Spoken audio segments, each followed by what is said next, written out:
Hey, happy Monday. Happy Martin Luther King Day. Brad Niccum, Nest Mortgage Group here. Hey, don't have a market update today because all of the market is closed. When the market is closed, though, it doesn't mean a customer can't lock their loan. We do have weekend and holiday locks available.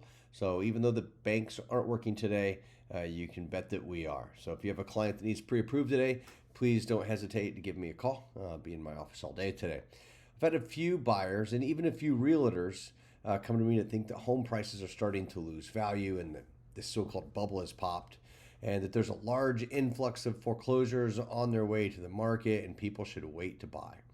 If you're counting on homes that have gone into forbearance to come out of forbearance and go into foreclosure, it doesn't look like that's going to happen. Last week there was a report that 87% of all of the homes that went into forbearance have successfully came out.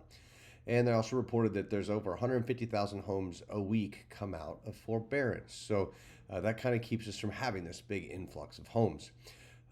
So I don't think that's going to cause the market to really drop a bunch. Another thing to think about is all of these homes that went into forbearance a year to a year and a half ago probably had a good level of equity just based on the fact that it's harder to get approved for a mortgage and you have to put down more money than what you did in the past. So these people that have been in forbearance for a year to a year and a half also seen their equity grow to a very high amount over that same period of time. So if you think about them being in an upside down situation and having to let the house go back to the bank, it's more likely that they'll be able to sell the house, keep a little bit of the difference from the growth in value and what they put down, and sell the house to be able to get into an apartment or maybe even a new home. So in my opinion, even though interest rates are going to rise, and the forbearance is going to end soon, I still don't think we're going to have this influx of homes on the market to drive the market down. There's several articles out there that kind of back up these claims that I have. So get out there on the internet, take a look. I think you'll see the same thing that I see. I've also had a few people reach out to inquire about minimum credit scores for different loan types. So we can do FHA loans with a credit score as low as 580, and we can do FHA loans with 10% down with credit scores as low as 520.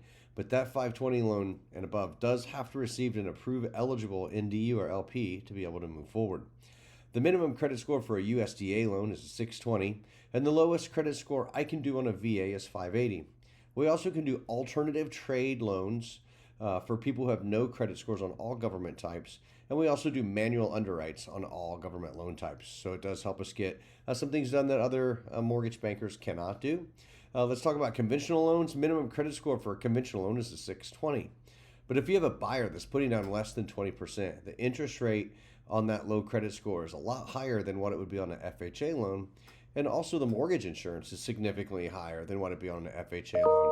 So the client that has the lower credit score, mainly below a 680, is probably a better loan if they turned around and went FHA versus conventional. If you have a client that's been turned down by another lender or you want a second opinion on a deal, please give me a call. I've helped a couple of agents last week turn 2 loans that were dead deals into closable loans that are going to close in January. Pre-approvals are still taking less than an hour, 7 days a week. Give me a call if you've got a client that's getting ready to start looking for a home. Turn times, 24-hour underwriting on all loan types, closing loans in 30 days or less. Conventional loans with 20% down that get an appraisal waiver can close in less than 15 days. And if you want to find out how to get an appraisal waiver for one of your clients, give me a call, 317-538-9825. Hope you all have a great day.